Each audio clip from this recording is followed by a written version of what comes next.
Today's speaker is our own Paul Cevise, standing there for it. Paul graduated from the U.S. Military Academy at West Point with a Bachelor of Science degree and a dual concentration in engineering and French. He attained the rank of colonel in the U.S. Army, and he also holds an MBA from Fairleigh Dickinson, and with a concentration in management and operations and research, which is my field. So I appreciate that. He also, along the way, has gotten his JD from Rutgers University, and he even founded his own company, the Computer Law Corporation, in 1980, a pioneer of being able to do legal stuff with your computer. This is before online was really so much of a thing, but at least you give them a diskette, and yeah, That's right. right? Shrink wrap software. Floppy. Yep. Mm-hmm. Yeah. So, and he also spent a good time at Goldman Sachs, even. Yeah. So, a very varied career. Need to make a living. Yeah. So he's now retired from the military, of course, and also from his law practice, and now teaches business and constitutional law to college freshmen and sophomores. Yay! So we're going to get the treatment. So please join me in giving a warm welcome to Paul.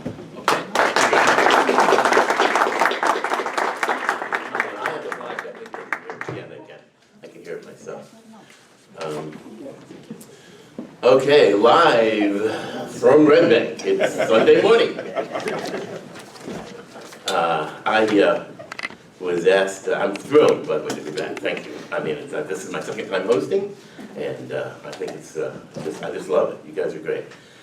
A challenge, but great. I've already had a million questions already this morning. I agreed with management that I would try to shorten it from the last one, which really went kind of long.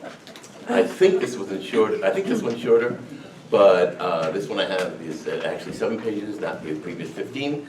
But I don't know if it's going to go longer or not because I couldn't rehearse it. It was just too depressing. Every time I tried to rehearse it, I got more and more depressed. So I'll let you guys handle that. Management also did ask me to keep it less confusing, which is I found just absolutely impossible. So ask me questions at the end. We'll leave time for questions at the end. And step on those. And we'll get things straightened out. I've already had a million questions this morning and couldn't answer one of them. So that's what you're in for. The talk is on Let Them Eat Cake. The them is an allusion to LBGTQ. Of course, the cake is an allusion to the Masterpiece Cake case, which we will discuss when we get to it. But we've got to get a little basics in first.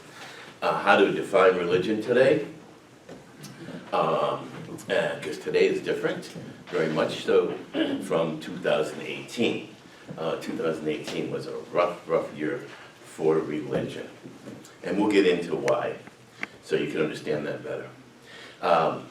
I gave this lecture recently, the same lecture on the First Amendment and Let Them Eat Cake, to the Eudaimonia Cafe at the Salon 33 at Princeton. I didn't know what I was getting into. I expected to be greeted by people in togas, but I was not so lucky. The audience was smart as hell, like this audience. It's unbelievable, and it was a big auditorium. It was really nice. Some of you have not, unfortunately, been able to forget my previous speech on the Bill of Rights. But today I will forgive you and restrict myself to the First Amendment only. It will probably be just as confusing. I don't want you to get your expectations up. Before I get too deep into the subject of our talk today, I want you to understand a little bit. I'm going to go through a little background history in terms of religious tolerance, just for review for everybody here. And then I'm going to review, for everybody sleeping on my last lecture, the First Amendment for just a little while. And then I'm going to cover 2 areas where I may be broadly overstepping my knowledge and expertise. And that would be a little teaser on humanism and a little teaser on taxes.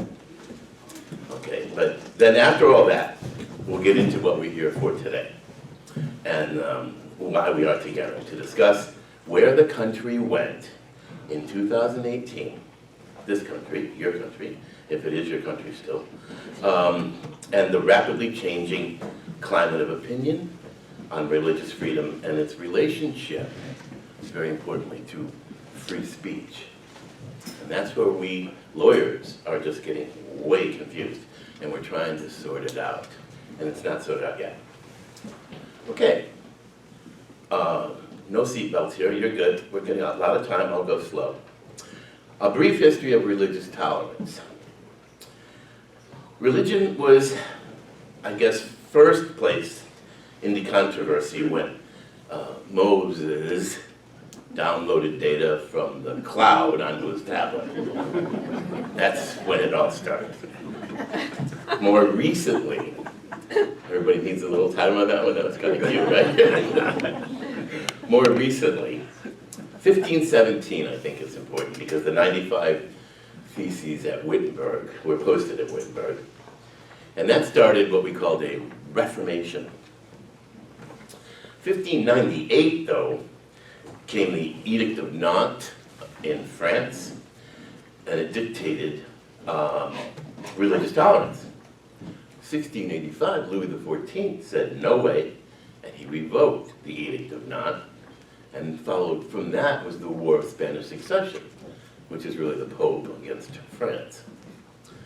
In 1746, the Battle of Culloden, I mean, believe it or not, but this is what I consider a watershed moment in religious freedom, when the Scottish Catholics were soundly defeated by the Anglicans of England, and persecution and penal transportation to the colonies immediately ensued. Indeed, I think also of interest is the fact that the Notre Dame de Paris, that's right, you said I spoke French, right? Notre Dame de Paris was converted to a flea market in 1789. Anybody's been to France, that's incredible. By atheist revolutionaries, even after Marie Antoinette offered to let them eat cake. They still didn't do that. The point of all these events is what? The point of all these events that I bring up is that all these things I just mentioned were vividly in the mind of our founders when they developed the Constitution and the First Amendment. They had just lived through all these things. So they had those things in mind, and that's important to note. However, I haven't got to the greatest watershed moment or event in our history, in my opinion. I'm going to talk about the First Amendment later, and you'll see I say in my opinion a lot, because that way the FBI can't arrest me, okay? So I say in my opinion, it's protected in the First Amendment. What's your opinion?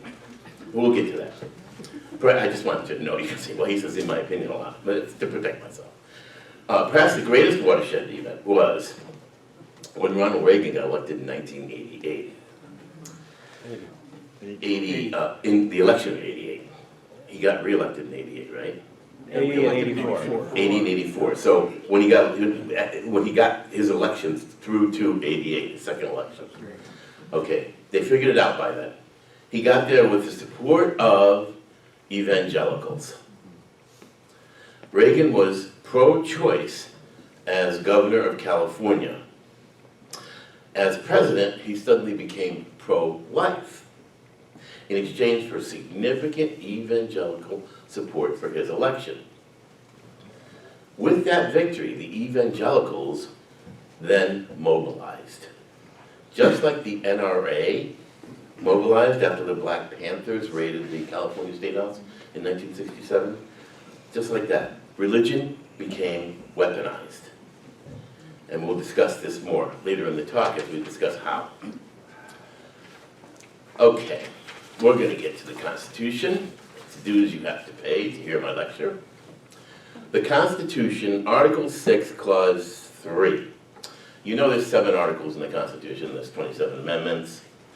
Article 6 The first three articles are on the separation of state, the various three branches of government. Article 6, no religious test shall ever be required as a qualification to any office. Now, that's as clear as our founders could ever get. That's pretty clear. That's pretty straightforward and pretty clear. However, then we get to the First Amendment, and I don't know what happened. Congress shall make no laws, the First Amendment.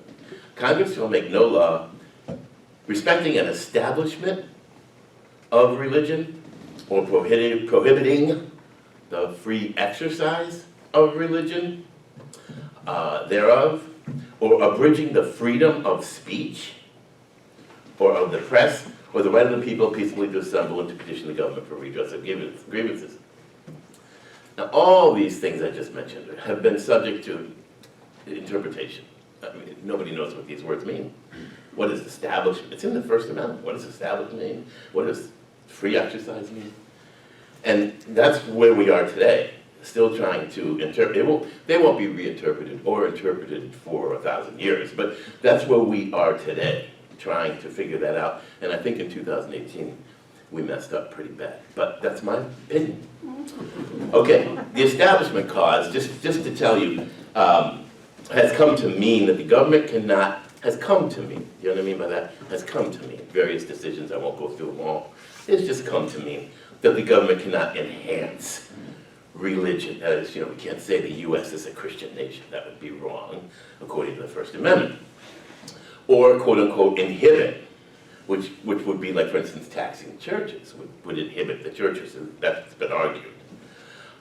Individual state religions, at the time of the First Amendment, created power disputes, and that left people like Roger Williams to leave to Rhode Island. And Rhode Island, by the way, was the first colony to formally establish freedom of religion, in those words, very simply. William Penn, the Quakers, to Pennsylvania. Francis Doughty to New Jersey with the Anglicans. These people all escaped Massachusetts. Massachusetts had a state religion Congregationalist, and that was in existence until 1830, actually. Massachusetts is pretty tough. Thomas Jefferson went to Massachusetts to arbitrate a fight between the Baptists and the Congregationalists. And that's very important, because when Jefferson did that, he came up with the build a wall. Sorry. Boy, that sounded bad. I didn't know I'm talking from a legal point of view here, but he established the doctrine. Oh my God, that's terrible. I like Thomas Jefferson. Thomas Jefferson established the doctrine to build a wall. He used those words, between the government and religion. And then, in subsequently, Supreme Court cases like Everson in 1947, the court defined what that meant, building a wall. And they said, like, by way of an example, by forbidding the Lord's Prayer at public meetings as a non-secular activity. It defined public prayer, the Lord's Prayer specifically, at public meetings as being religious. And so they defined, and they considered it non-secular and forbid it. Subsequent decisions blurred the wall that they tried to establish. As I told you before in my last talk, I think New Jersey required school boards to pay for transportation to parochial schools. Religious monuments were allowed on federal lands. I don't know that you agree or not with these things. This is just what we're doing here. And In God We Trust was allowed on currency. According to Justice William O. Douglas, who is one of my favorites, but I don't like this part of him, he said that this In God We Trust thing encourages general beliefs and not favoritism to any one religion, or toward religion at all, which I just find really hard to grasp, but Justice Douglas was pretty powerful. That's basically establishment.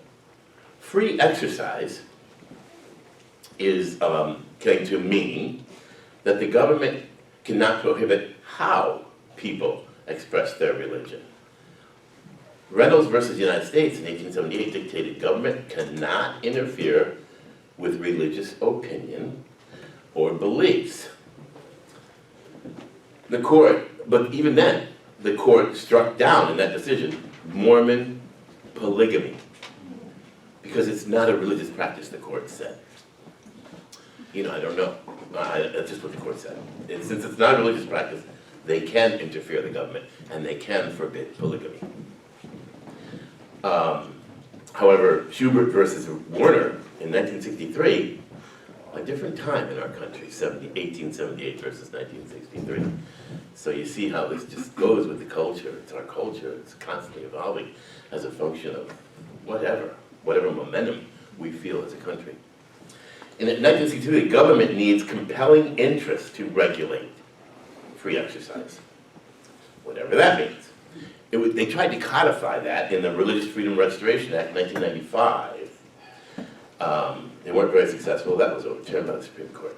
But the court found insufficient government interest to require persons to work on Saturday. So they, said the government can't do that.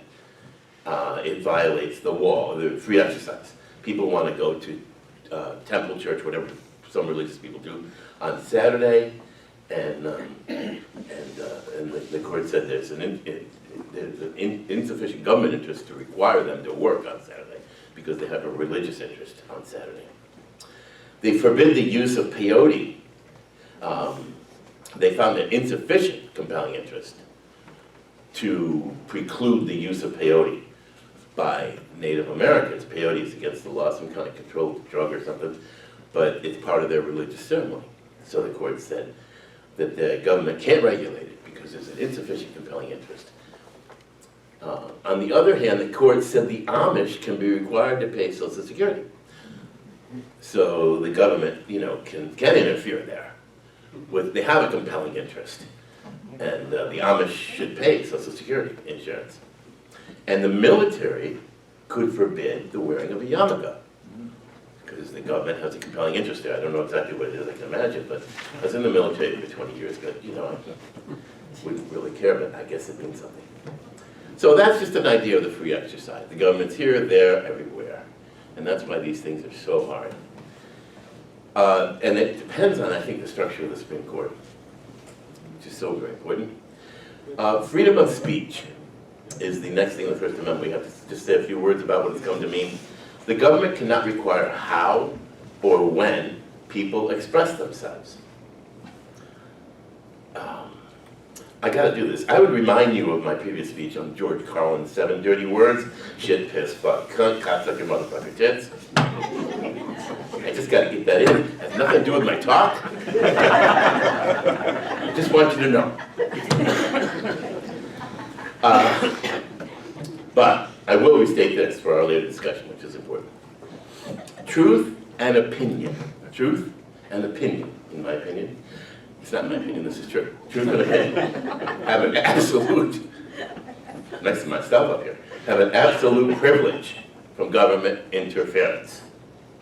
Okay, this is not Korea, where if somebody says, Kim, you're short, and they shoot him on the spot. Because Kim is short, that's the truth. We can't do that here.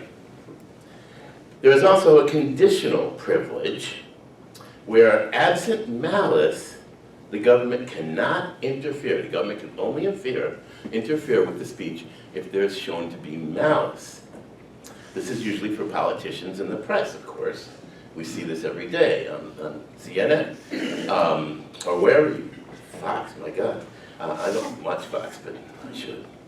Absent, and that was New York Times versus Sullivan. I'm mentioning that. The case was New York Times versus Sullivan. That was very important in 1964. That established this conditional privilege to say what you want and get away with it if it has to do with the press or politicians. Trump tells lies. You can say that if you're in the press. You don't have to prove it. There's no malice. CNN is fake news. You can say those things. Even though, if you were a civilian, somebody could sue you for defamation if they said something as bad as that about you. But no, here there's a conditional privilege if you're the press or a politician. And finally, the courts define, this is very, very important, commercial speech. So we had an absolute privilege, conditional privilege, and now we have commercial speech. And they said that's less protected, and the government can regulate you. And you remember, everybody, this is my last class, people were a little confused. I have to restate, maybe. You know, what the amendments are all about, and what the Constitution is all about, is keeping the government out of your pants, right? That's what it's all about. That's the only reason why it exists. So we always talk in terms of what the government can do and what the government can't do, because they have the power to put you in jail, and we don't want that. So, and they said in commercial speech, the government can come in and regulate you. Okay, we'll get to that more when we get to our cases. The notes on humanism and religion and tax law. All right, Eric, just don't say anything. I'm going to try this. I'm nervous about it, but I'm going to wade into the deep water. Humanism. I'm speaking as a lawyer. I'm not talking about how you guys all think about it. This is the way the lawyers think about it. Humanism in the context of the First Amendment has been vigorously debated, as you can imagine. Religious humanism, you may have heard that term, is well recognized as a non-theistic religion, sometimes compared to Unitarians by the judges, or Quakers even. In Tarasco versus Watkins in 1961, that was our biggest case, that was Justice Black, the Supreme Court decided that an organized group of self-identified humanists, or ethicists, the court said, who meet on a regular basis, A-B, and seek to share their beliefs, though secular humanism is a religion. Yeah. That's why I can't rehearse this speech, because it makes me crazy.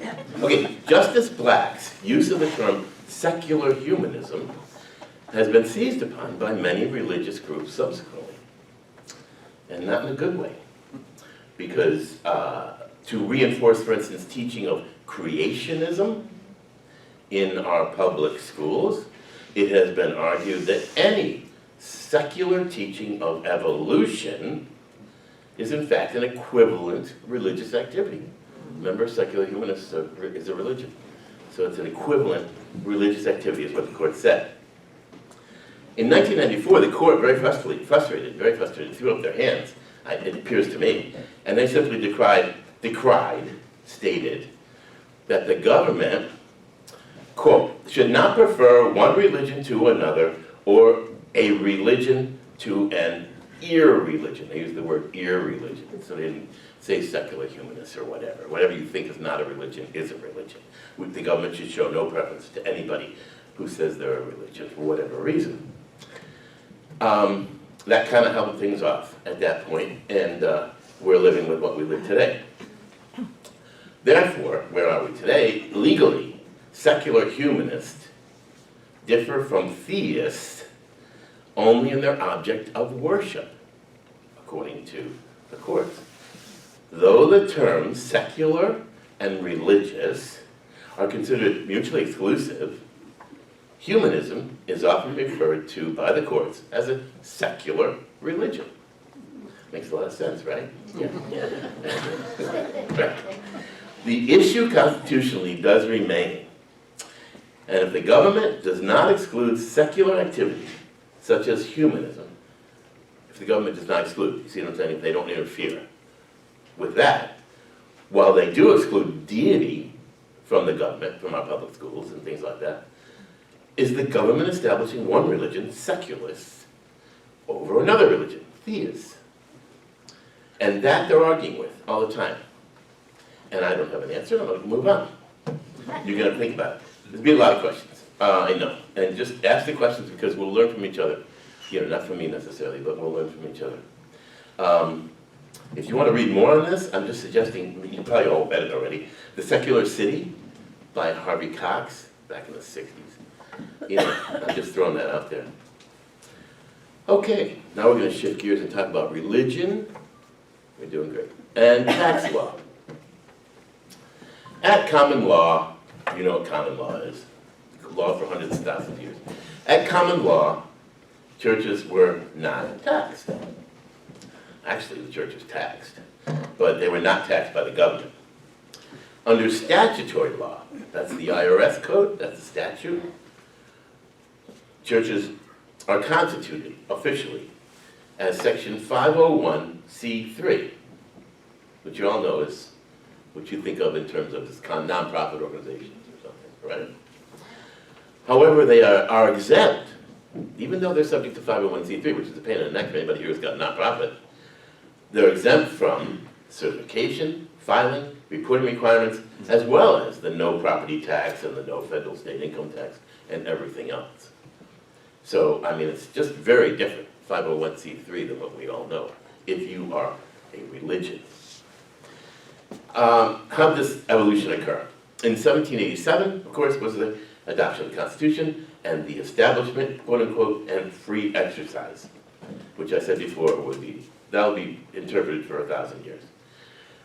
In 1819 was our first start at interpreting the First Amendment, and that was McCulloch versus Maryland, landmark decision. And they said to tax churches is to violate the Establishment Clause. And this is Justice Marshall, one of our biggest. The power to tax is, quote unquote, from Justice Marshall, the power to tax is the power to destroy. And the Establishment Clause won't allow the government to tax and therefore destroy. Trinidad versus Orden, the justice who wrote that decision said, exemption, that is exemption from taxes, is recognition of the benefit of the church to society. And this is, people say these things. They're in important positions. Okay. 1894 was the first official IRS act, and it just wrote into the code that churches are exempt from these regulations, and they put down a whole bit of written regulations why and what they are subject to. In 1954, it's Eisenhower, I guess. I don't know my presidents too well, but there was the Johnson Amendment, which was passed. It's not an amendment in the classical sense. It's a legislative amendment. Legislative amendment, yeah. And it's, thank you, legislative amendment. And it said, one cannot speak politically from the pulpit. One could not speak politically from the pulpit.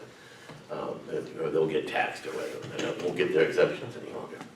And then 1970, Waltz versus Tax Commissioner of New York said, the exemption tends to complement and reinforce desired separation. By exempting churches from paying taxes, we're reinforcing the separation which our founders wanted. I know, it's pretty specious. It really is. And then the dissent in that case said, oh, come on. I don't know if they said, oh, come on, but it came out that way. If believers are entitled to public support, then so are non-believers. What are you talking about? It's so obvious. But judges, Supreme Court gets away with this stuff. Okay, 1983, it's only gonna get worse, don't worry. 1983, Reagan versus taxation without representation. The government subsidizes churches, and therefore the government can regulate their lobbying. Somewhat like the Johnson Amendment. And then in 2017, ladies and gentlemen, this is the subject of my next talk I'm going to give. I'm just starting to write it now about Trump and his executive orders. In 2017, there came Trump executive order, and it revoked the Johnson Amendment. So now evangelicals can preach from the pulpit, whereas before they were forbidden from and keep their tax exemption. Before the talk I'm going to give in the future, if I ever finish writing it, is what's going to happen. 2019 is going to be a rough year in terms of the power of the president, separation of the branches of the government, and the use of the executive order. It's going to get much worse. So, what we really should do? We should get Trump to order churches to pay for the wall. Right? And the evangelicals will come down on him really hard. He'd never do that in a million years. In your opinion? In my opinion, right? Thank you. Because the evangelicals would never tolerate anything from Trump like that, and they rule. So the tax issue, and I'll finish, it constitutionally remains. Is it a violation of the First Amendment if religious activity is subsidized, that is to say, not taxed, or not subsidized, that is to say, taxed by the government? Of course, the answer to that question is both and none. So good luck. Something to think about. I can't answer it for you. I wish I could. All right, now we get to, okay, we finally arrived here. Now we get to, I always take so long. I think it's real short, and it's not. We get to the substance of the talk for today. Where has religion gone in 2018? First case, Masterpiece Cake Shop versus Colorado Civil Rights Commission. That was June 1918. The facts. This is all important to know these things, like facts and stuff. And I give the facts as they are, unfortunately. If they favor Cake Shop, maybe, I don't know, we'll talk. The Colorado Anti-Discrimination Act prohibits businesses open to the public from discriminating against their customers on the basis of race, religion, gender, and sexual orientation. No problem. We know discrimination acts. The cake shop refused to provide a custom wedding cake. On my flyer, there's a really pretty picture of a custom wedding cake with two guys. That was really good. I don't know if we did that. That was you. It's real. The cake shop refused to provide a custom wedding cake requested by a same-sex couple. Okay, then the state sued. Naturally, the owner of the cake shop said you're not compliant with the law. The Colorado courts found that the bakery discriminated against the couple under the law. Seems pretty easy. On appeal, the court found discrimination, and that a custom cake is neither an expression of free speech nor free exercise of religion.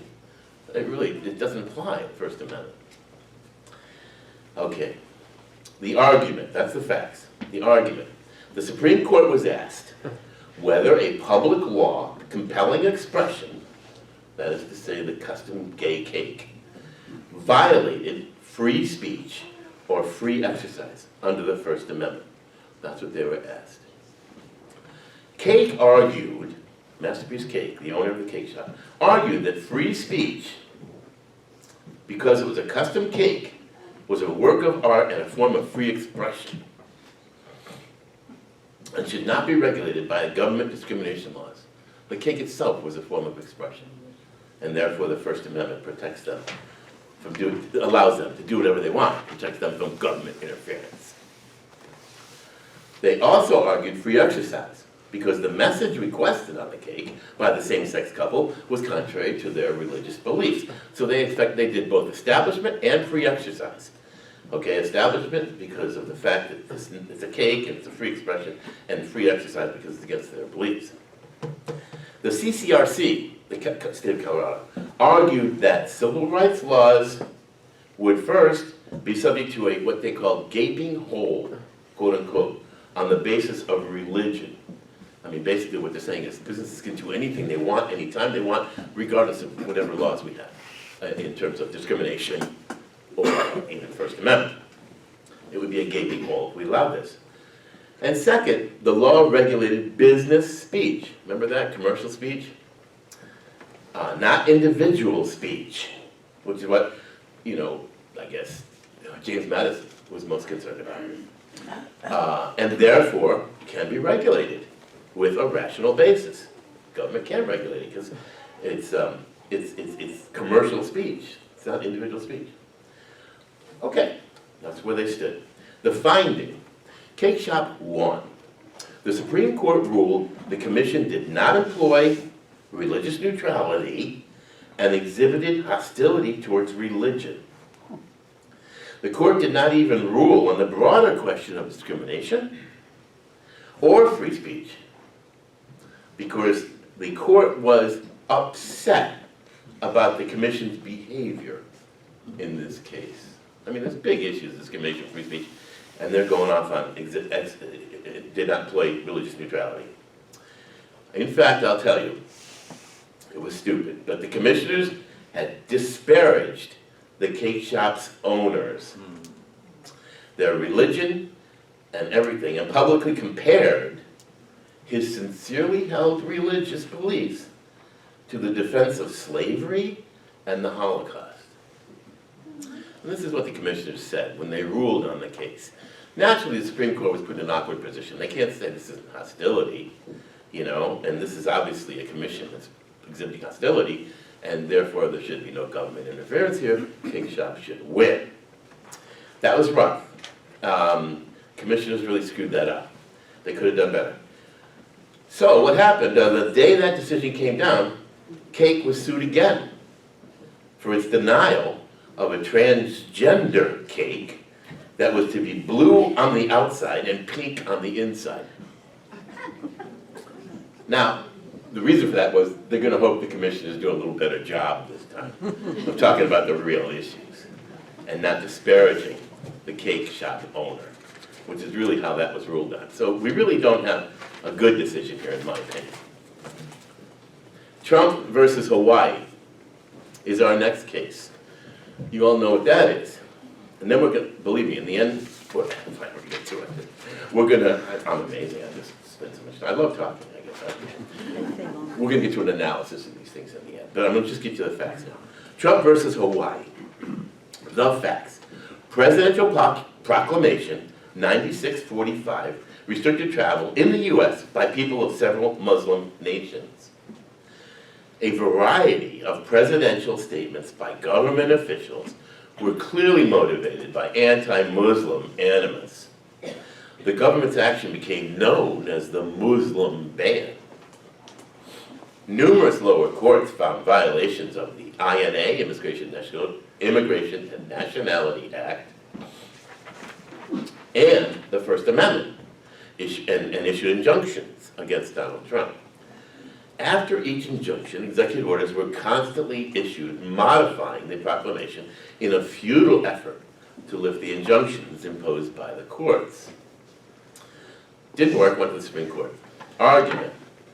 The Supreme Court was asked whether the ban exceeded the president's authority under the INA, Immigration and Nationality Act, and under the law, and whether the ban itself violated the Establishment Clause, did it breach the wall, and whether statements, tweets of the president and other officials confirmed a clear and impermissible hostility towards religion, which of course would be against the First Amendment.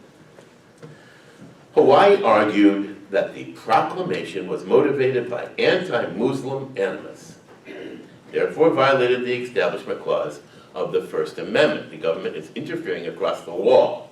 They're getting into something they shouldn't be in. It also violated, Hawaii said, anti-discrimination laws, to say religious discrimination, and exceeded the powers of the president under the INA. The INA was designed to regulate import quotas for people, set numbers in terms of nationality. And it just really was more than that. It was being done, violated those powers. Pretty good arguments by Hawaii. Trump argued, quote, national security, another crisis, and making America great again. That's what they argued. I would like to do more for you, but I can't. I'm not making this up. I'm not being political.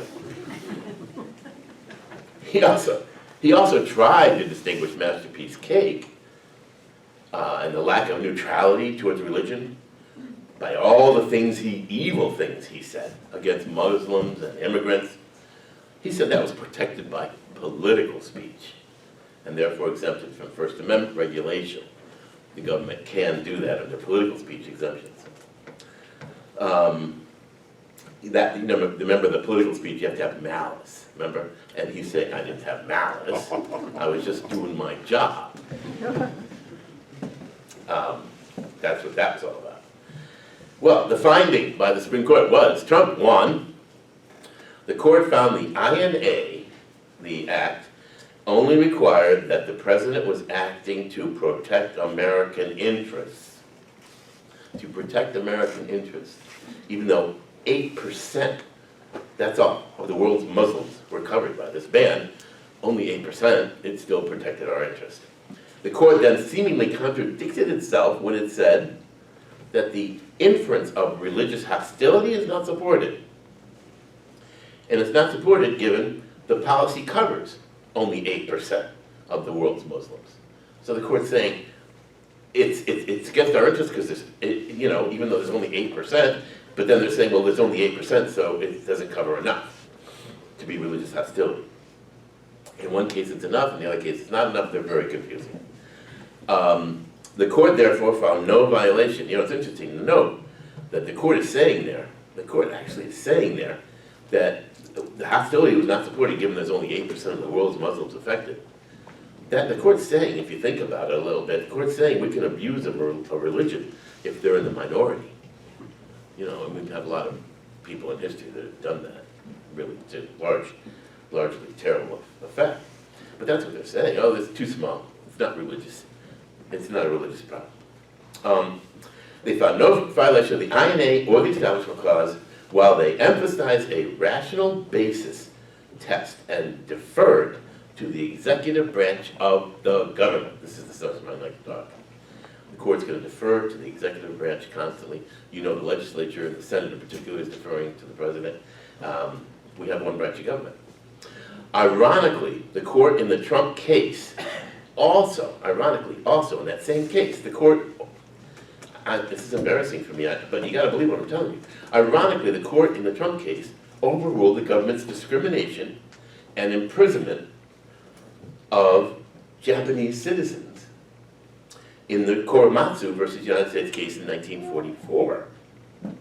Even though that case had used the same dangerous logic of discriminating against a group of people based on their nationality to protect American interest. Now, did you follow that? In the Korematsu case, they said we got to put all these Japanese people in jail because it's a violation of our interest. And the court said, no, you can't do that. That's discrimination of the First Amendment, and they overruled it. While at the same time, they just ruled in favor of Trump, who said that we've got to ban Muslims. So, I don't know. You're all smarter than me. You figure it out. Third case, and last case, for our discussion today, my favorite, National Institute of Family and Life Advocates, NIFLA versus Becerra, June of 18 also. Busy court in 18. Oh, by the way, don't let me forget to note, just because you're interested, I know. In the Masterpiece case, the majority was Kennedy, Roberts, Alito, Breyer, Kagan, Thomas, Gorsuch. Ginsburg and Sotomayor dissented. Thomas was in the majority. Kagan was in the majority. And that's because it was just so egregious what the panel said, and when they analyzed it, it was just so egregious. In Trump versus White, it was Roberts, Thomas, Kennedy, Alito, Gorsuch. That's the big five. Now we got a big six. But in Breyer, Ginsburg, Sotomayor, and Kagan, we're in the dissent. 5-4, 5-4. National Institute, 5-4. Thomas, Roberts, Kennedy, Alito, Gorsuch.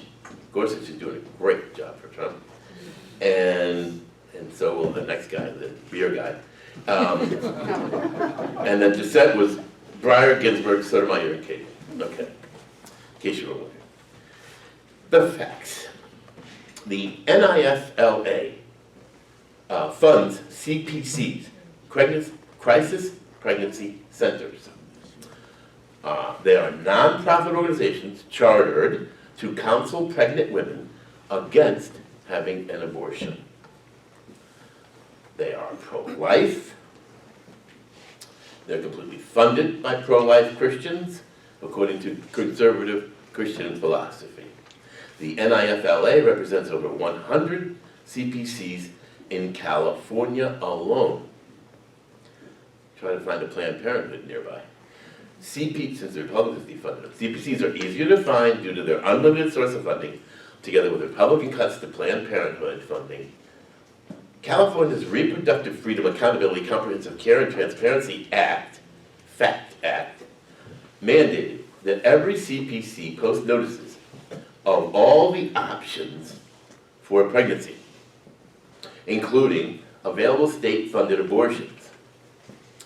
Lower courts held that California had a compelling interest to regulate commercial speech, right? This is a less high standard, with a neutral law of general applicability and a rational basis that would be health and safety as limiting and limiting free exercise. And so they could limit free exercise, the government. I don't know if I told the story before about the effect of this was direct on me with my student, my 19-year-old, who went on spring break and was raped by 4 guys. And she came back. Maybe I can tell her. She came back and said, told me that she was raped and stuff. And what is she going to do? I said, talk to your parents. She missed her period. It was 2 months later. And then she said, I can't talk to my parents. Maybe I can't tell the story. Maybe I can't tell the story. They're going to throw me out. So anyway, deep breath. So anyway, she said, but I went to this place nearby, Crisis Pregnancy Center, and they said I can have the baby. And it's just the wrong thing to do. She's 19, she's in college, she doesn't have anything, she has no support around her, I don't know. So I said, well, I don't know, talk to your counselor, I can't do this. Talk to your counselor at the college and see what they say. I said, but you know there are other places to go to, Planned Parenthood. I said, I can't, Planned Parenthood is too far away. So she can't get there. Sorry, that's embarrassing.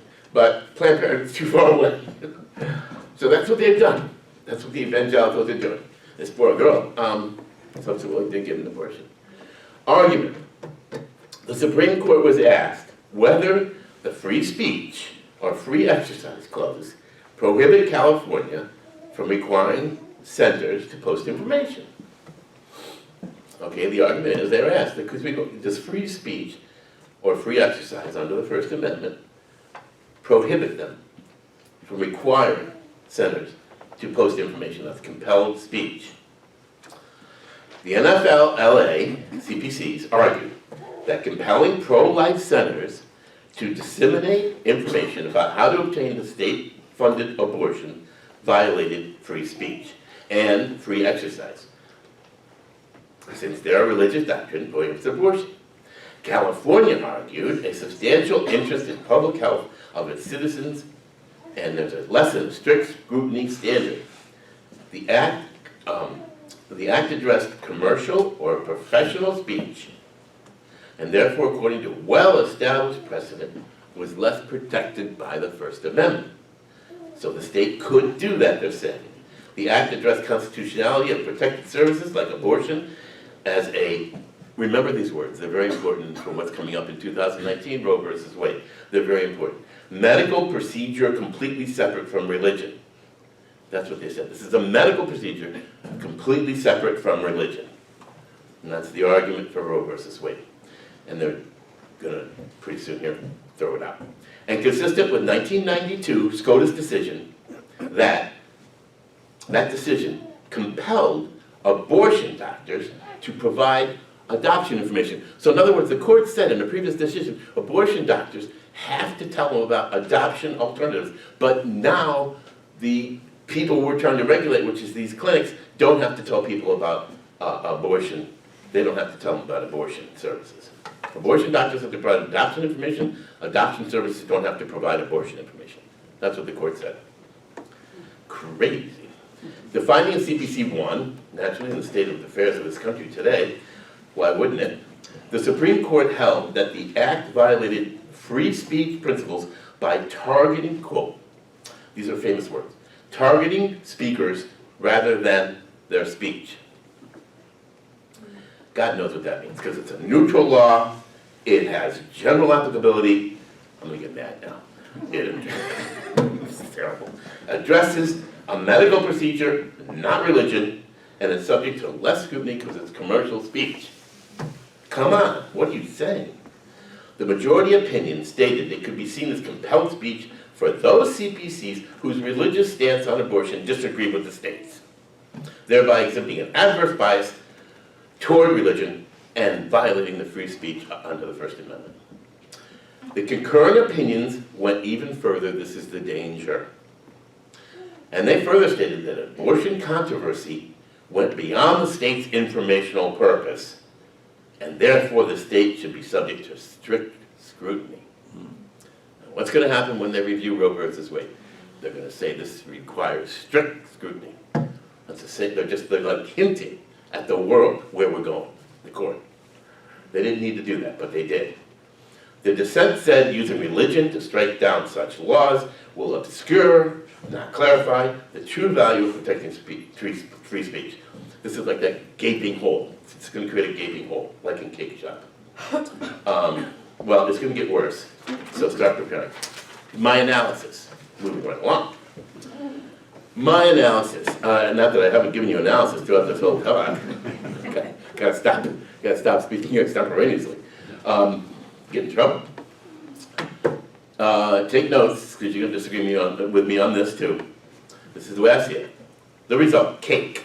First case. A recent example of culture-based cases. That's gay rights. No one should ever feel forced to profess another's beliefs. But if a business, this is for you, Leland, if a business making cakes for the public is free speech as a work of art, then the argument has no end. All businesses are speech protected in whatever they do and however they do it, right? From government regulation. The government did not address the balance between blatant discrimination and free speech, but focused only on the free exercise by using 400-year-old logic. The court's ruling on the basis of Colorado's hostility, quote unquote, to Cake's beliefs was essentially a witch burning to advance social order with evangelicals and homophobes leading that march. Result, Trump sent mixed messages which threatened to undermine religious freedom, fairness, and equality. Unlike the Cake case, unlike the previous case, the court ignored far more compelling and egregious religious hostility in the Muslim ban. In the thin record, in Masterpiece case, the thin record, remember just a couple commissioners saying something stupid. In the thin record of Masterpiece case, if that supports a finding of impermissible hostility, then the amount of unapologetic and cruel statements from the president in regard to the need for a Muslim ban should have also been considered by the court. And they didn't. Okay, the last case, CPC, completely mixed up religion and speech. And this is where we're going here. And lawyers are having a real hard time with this because we don't know what's religion, what's speech, and where they play and how they relate. Before it was pretty separate, pretty clear. The CPC case was a big win for pro-life. I mean, bottom line, pro-life political movement. And somebody got to the justices. California simply wanted centers to tell about state health services that are provided for free. And the court found that was too authoritarian, too much interference by the government. The court said that in this case, the compelled speech, though applied to all related health facilities equally, exhibited hostility toward the religious beliefs of the CPCs and what they were founded on. Which, don't yell at me, doesn't make any sense. I'm going to compare and contrast these things one more time with you, and then we can stop and get questions. But I think we need to just understand this even more. I guess I could read this twice. To compare and contrast what's going on here, this is the war. Sometimes I move to the war between speech and religion. We are experiencing a change when nearly everybody, regardless of leanings, thought religious speech was that, religious speech, or speech of freedom of speech, and that religious freedoms were just that. There was no argument. Now religion under the First Amendment has been weaponized, religion has been weaponized, to combat both free speech and discrimination laws. We're kind of changing the First Amendment, it seems to me. Let me explain.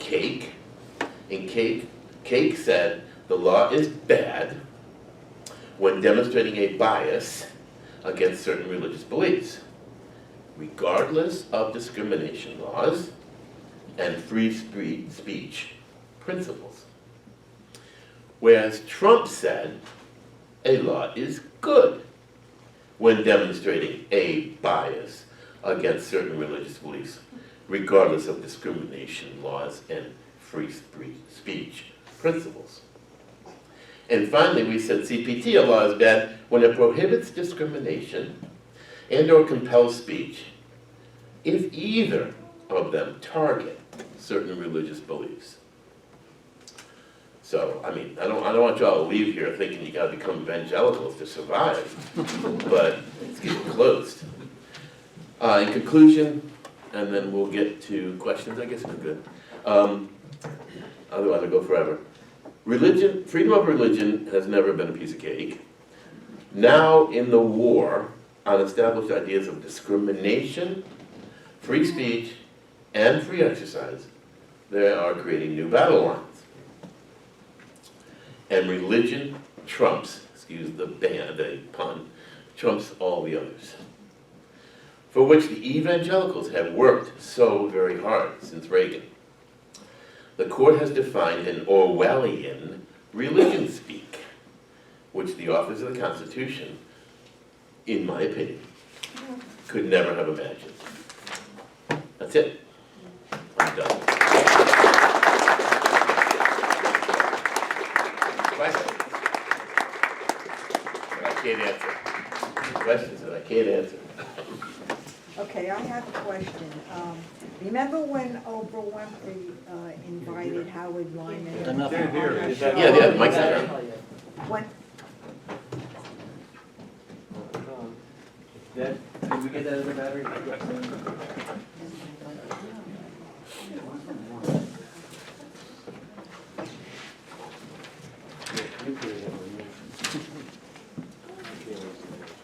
What's going to happen in 2019? Just give you a warning. I'll come back here in another year and tell you what happened to us. SCOTUS, and executive power, Supreme Court and executive power. Just give me a second. I was just trying to fill the time. I'm going to give you 10 things that are going to come up. DACA, 700,000 undocumented immigrants. 2, transgender in the military. 3, asylum ban with no federal funds to gateway cities. 4, subpoena of president. 5, Robert Mueller authority. 6, revoking reporters' credentials, Jim Acosta. 7, adding citizenship to the 2020 census. 8, gerrymandering. 9, Roe versus Wade dilution.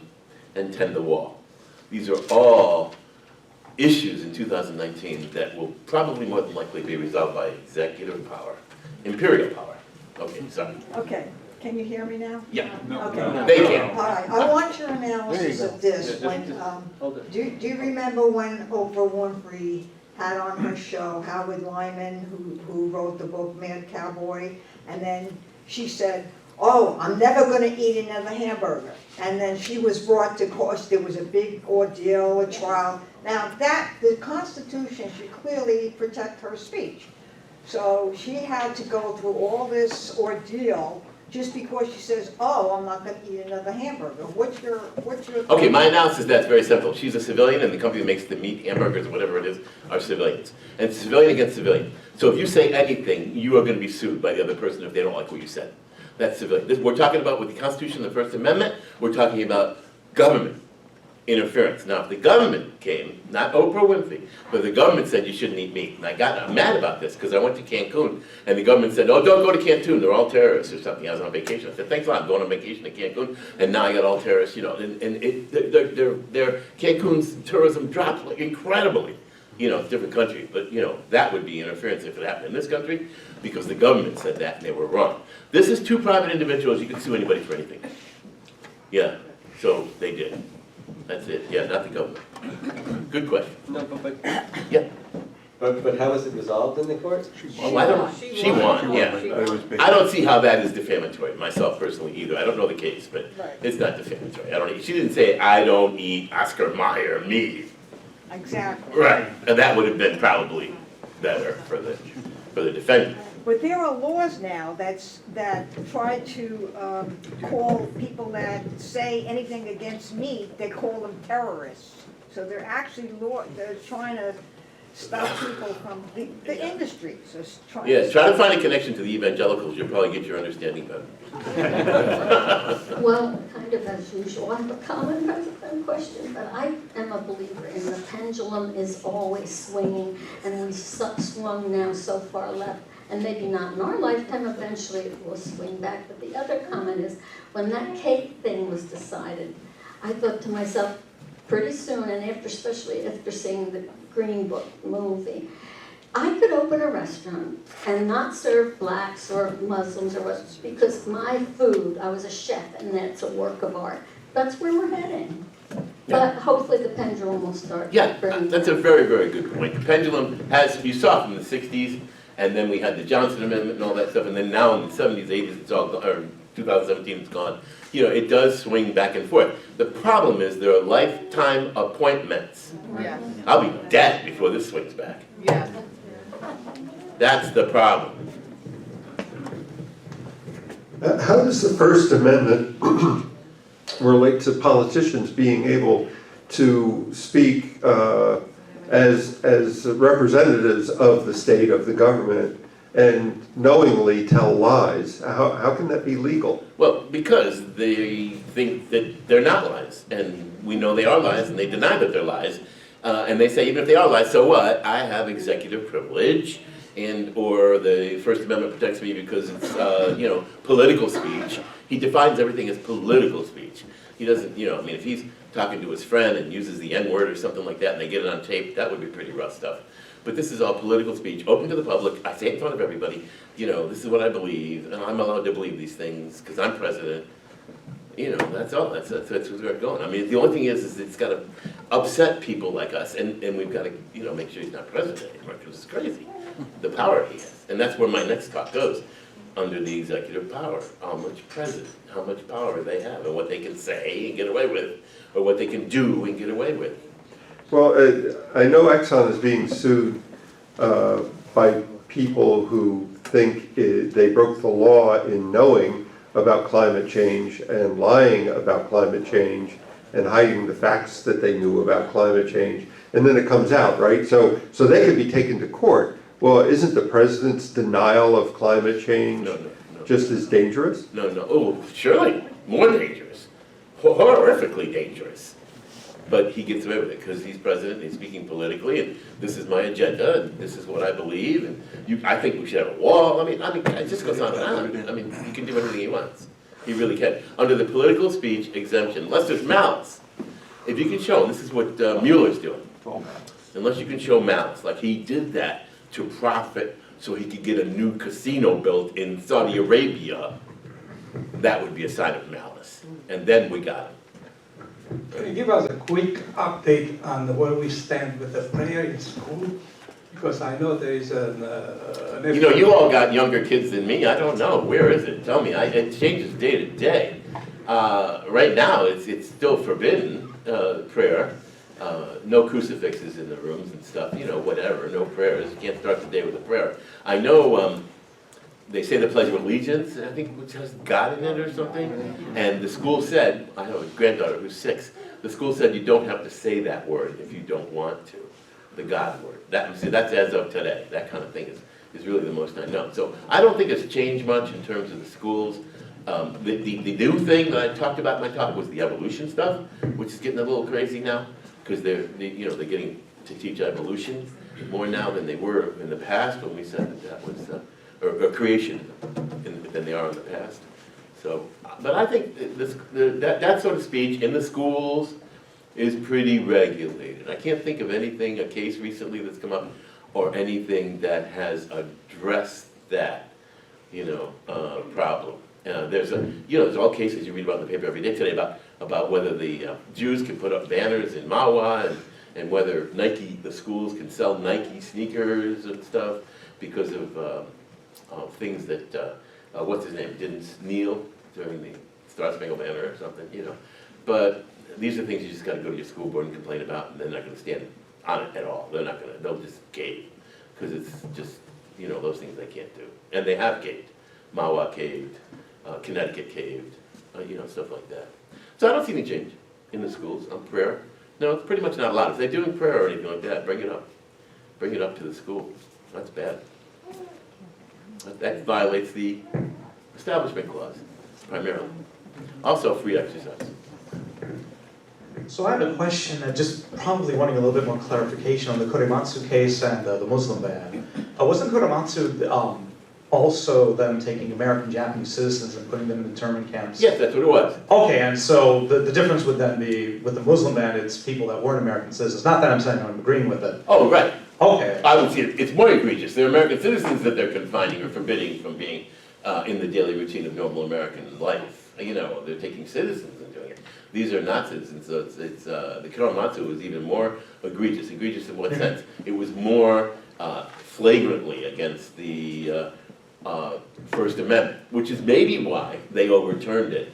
And this, with the Muslim ban, as you suggest, was not as flagrant as Korematsu. So they overturned. It didn't make sense to me, generally speaking, in terms of the theory of the two cases, but practically speaking, it might be that you might be able to distinguish them like you just did. Right. Good point. You guys are so smart. I've got two questions. First of all, does the Declaration of Independence have any force of law or not? No, nothing. That's strictly an opinion, right? Yeah. The second thing is that you can talk about swinging pendulums, but the fact is, right now, we've got 5 right-wing Supreme Court justices. They're young, and they're going to be there for a long time. All these things that are happening are a way of extending the power of the right, and extended by the gerrymandering and denial of rights of voters and so forth. They're trying to establish a pattern by which they're always in power. And it seems to me they're coming pretty close to doing that. With the Supreme Court the way it is now, I feel that rights are in danger for the next generation. You talk all about these fine points of the law, but do they mean anything when in fact the Supreme Court justices can interpret things any way they damn well please and make it the force of law and maybe help perpetuate the right wing in power? It seems to me that that's the way we're going. I'm not relying on any swinging of pendulums to erase that. What else can be done, perhaps in a political sense, that is going to alter the situation? Well, I mean, you're absolutely correct. They are young, the justices. They will last forever. Past my lifetime even, maybe. It has swung to the right. We have had times during FDR when it swung to the left. He even appointed more justices to make sure it goes left. FDR did. But you know, and then it went right under Eisenhower, and then it went back left again with Justice Douglas in the 60s. But I think this is a longer adverse effect that is going to occur with this going to the right. And you asked, what can we do about it? And, you know, I don't know, because see, it's just so egregious to me that cake can, you know, that all of a sudden, if you're gay, you got no rights under cake. I mean, it's just crazy. I mean, they're just destroying everything right now to the point where how long will it take to recover from this? And not only that, but they embolden a lot more judges, a lot more courts, a lot more citizens to be, you know, against Muslims, anti-gay. This is a cultural thing that you didn't mention, but it's a cultural thing that's occurring. And how long will that go on to the point where we can't undo it so easily? And I think that that's where we are. I mean, it's not going to change. It's really sad. I mean, what can you do? You got to get rid of the people who are in office and allowing this to happen. That's all you can really do. There's no angel that's going to come down and say, wait a minute. You know, James Madison is not going to come down and say, wait a minute, time out. You guys are screwing this up. We didn't mean that. Not going to happen. First of all, thank you for Thank you. the talk. It was fascinating and frightening at the same time. Right. But we can't put our heads in the sand. It's frightening, but you know, we got to deal with it. That being said, there's so much in the short time that you spoke to fight about or whatever. For me, the issue of taxation and churches is the one that gets me going. Can you suggest or give any recommendations to me as just an idiot layman musician of where I can find out any books or websites on that particular topic that I could get more educated on? Yeah, it depends on how violent you want to become, how revolutionary you want to become. If you want to get more like me, if I see the church around the corner from me renting out what used to be their rectory to just people who need a house to live in, that's income that they should pay taxes on, but they don't. So you gotta go to the town and say, wait a minute, we have ordinances, this is wrong, this can't be done. You're not gonna make any friends in town. Most revolutionaries don't make friends this way, so that's the risk. But everybody knows me, so they expect it. But you gotta look out for these. When I was on the zoning board in Homedale, the church was putting up, the diocese from Trenton was putting up thousands of condos, in houses, a whole big complex, many, many acres, I don't know, hundreds, I can't remember, a long time ago. Did you say condoms? Condos. Did I say condoms? See, that's the risk you take when you, I said condoms, didn't I? Boy, that's on that tape too. You want me to delete that part? Wow, as soon as I say Catholic Church, I think condoms or something. That's bad. Condos. Okay, so they came before the board, and I said, I'm sorry, I do this with everybody who comes before me. I want sidewalks.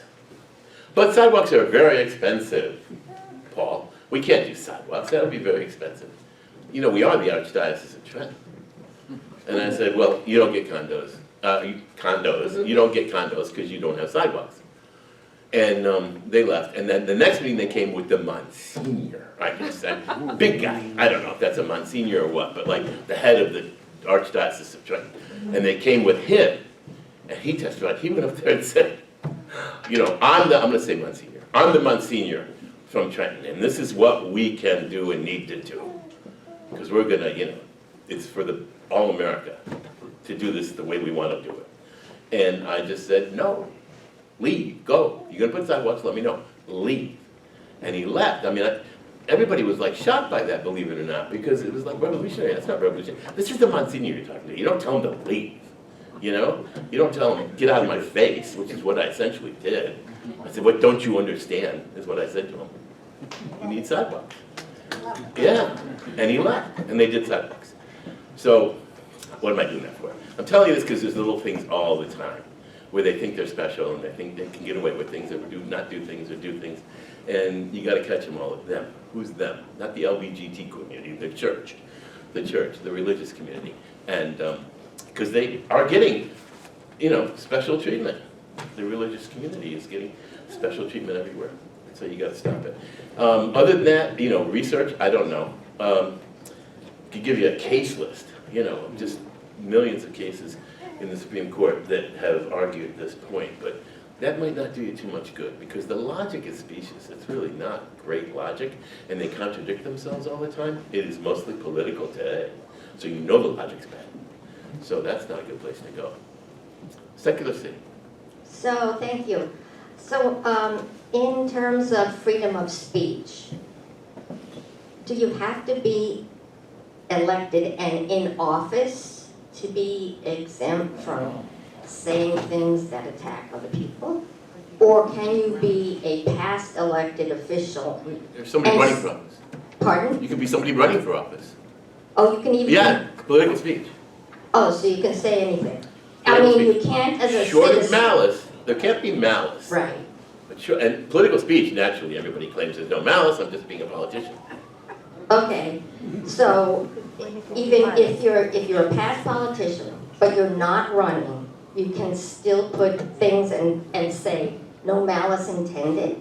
Right, you gotta have a little more context. What is this past politician saying? My neighbor Joe is a pedophile? No, you can't do that. Right. You know what I mean?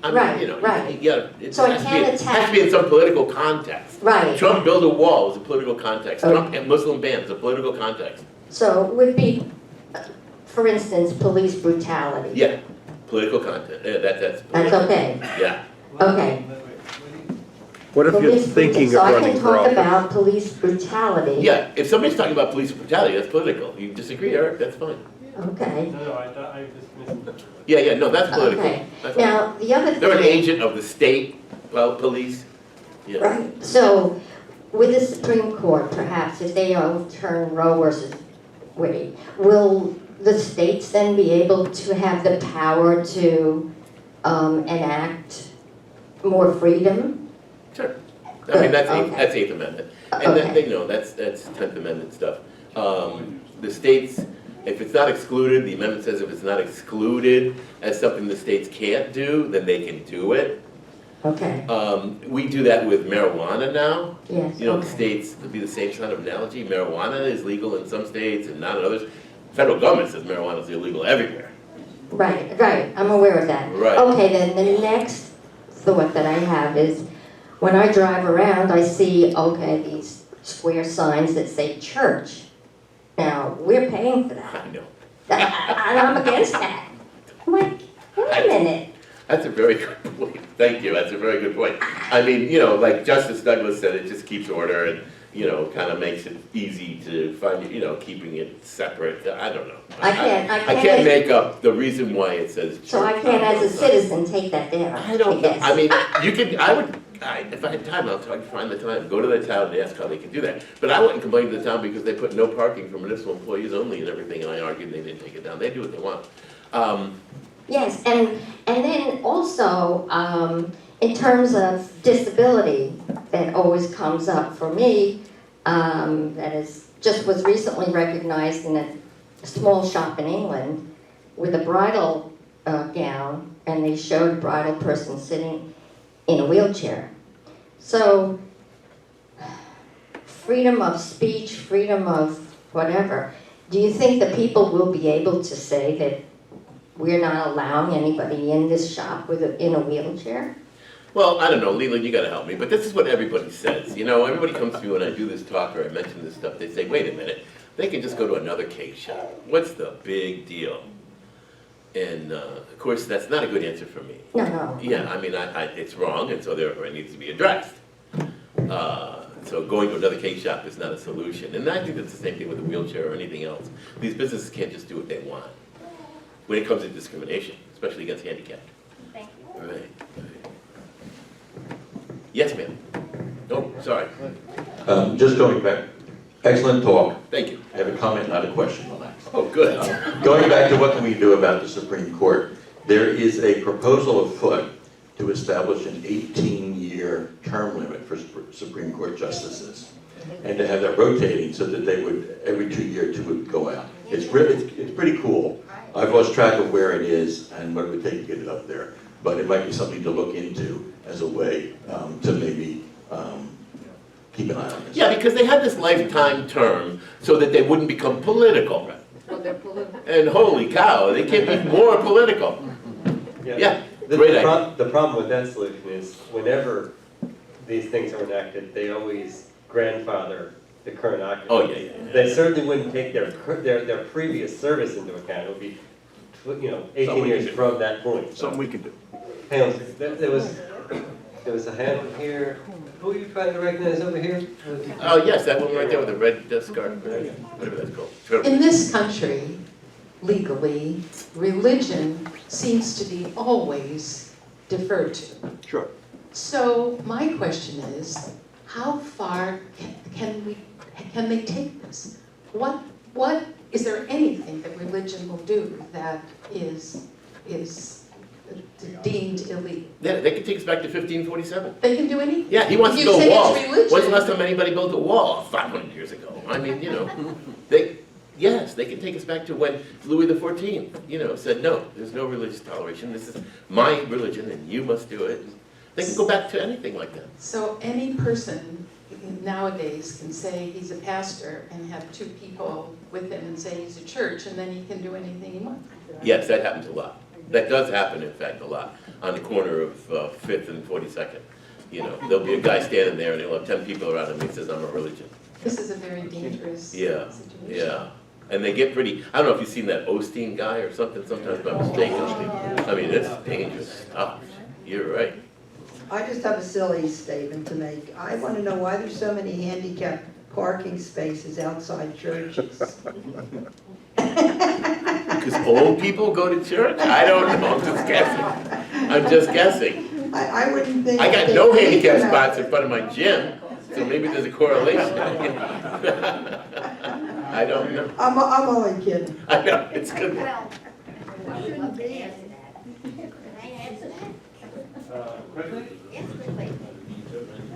So I went to a church one time for I think it was a funeral, and parked in a parking place that was handicap accessible. The priest made us, or tried to make us move. Said that's for the funeral car. Well, no, you can't have two purposes. That's why they had them. See, that The church violates. itself, Yeah. there are no, if you become disabled and you're a priest or whatever, you get shipped out. Yeah. You don't get to still conduct anything. That's but just like the this- CPC case, it's like the cake case, it's discriminatory to make you leave that spot, but so what, it's the church. Right, that's very bad, yeah. The preamble to the Constitution says, "We the people." It does not start with, "In the name of Almighty God, we establish this Constitution." So therefore, my point is, it is a secular document, and the Supreme Court should not defer to religion. It should support secularism. As much as they do, that's correct, I agree with you. Find somebody who disagrees with her, come on, deserve it. That's not the right audience, right? They wouldn't let me talk.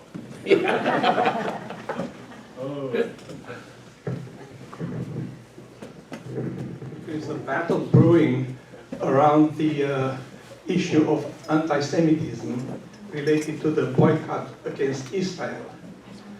Just recently, in the last few days, in fact, a lifelong activist, Angela Davis, was banned from receiving a life award at the University of Birmingham, where she was born, on the account that at some point in her career supported the boycott movement against Israel.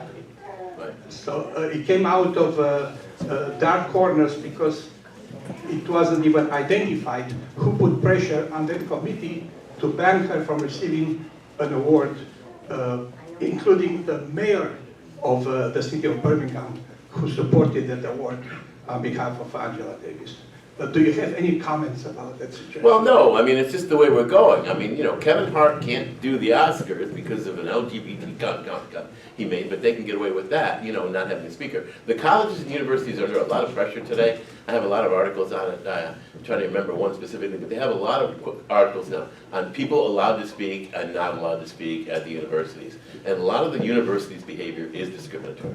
There's no question. If that's your point, it's discriminatory. They should have let him speak, regardless of his religious position or whatever. And they should have, to enhance argument, but they didn't. So the universities are trying to be way too politically correct. Yeah, but this is a wider movement. In fact, they try to criminalize the boycott movement, Right, which is a foreign lobbying right. effort. Well, the CPC, I mean, yeah, there's a lot of this going on. The National Prayer Breakfast is today or next Sunday. And the money from the National Prayer Breakfast, run by the evangelicals, is being dedicated to world anti-gay legislation, anti-LGBTQ legislation. So they're going to go now, take that money and go around the world and argue why the government should not allow LGBTQ. So, I mean, there's a lot of this globalism going on now. They're feeling their oats. Yeah. So getting back to the Baker case, I think it was back in 2015, 2016, there was also another case in Washington with a florist, and the government actually came down on the side of the gay couple for that one, saying it was discriminatory. So when it comes to the Baker's case, I was actually very disappointed with the Supreme Court because, like you pointed out earlier, they kind of evaded the question by saying the state of Colorado was very mean, which they kind of were in a sense, and it has come back into the foyer that the same Baker is now, he's being sued again by the state of Colorado, Right. because a transgender person or somebody asking for a transgender cake to be made from, and he's refusing on religious grounds. And hopefully they won't blow it this time. Right, so maybe you can do a little bit of a prediction for me. Do you think the state of Colorado is being a little bit too aggressive with this baker, and that might get their case thrown out again, like it was before? Especially if it goes to the Supreme Court with 5 being more conservative leaning and the others being liberal. Can you give me a... Well, the only insight I can give you is the court is on the record as saying in the CPC case, not the cake case, but the CPC case, you're targeting the speaker rather than the speech. So they're kind of alluding to that, they're inferring that, you know, you might be targeting the speaker. And so you're never going to win that argument, you being a person against the cake company. Right, you're not going to win that argument because you may be targeting that speaker. I'm just guessing. One thing I wanted to ask, since you're talking about... hang on. Yeah. I'll make it quick. Well- Did they ever speak about intelligent, Design.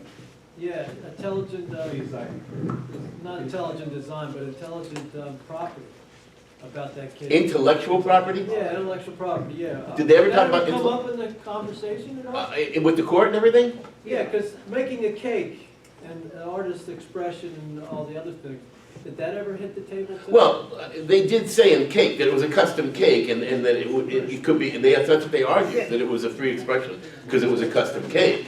I mean, they found hostility against them because they didn't employ religious neutrality, and that guy made those stupid comments about Holocaust and everything in cake, which kind of blew it. So I don't know that they really got to deciding that issue.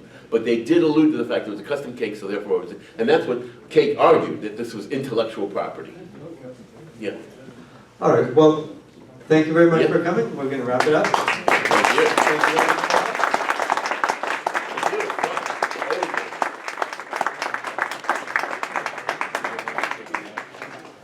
All right, so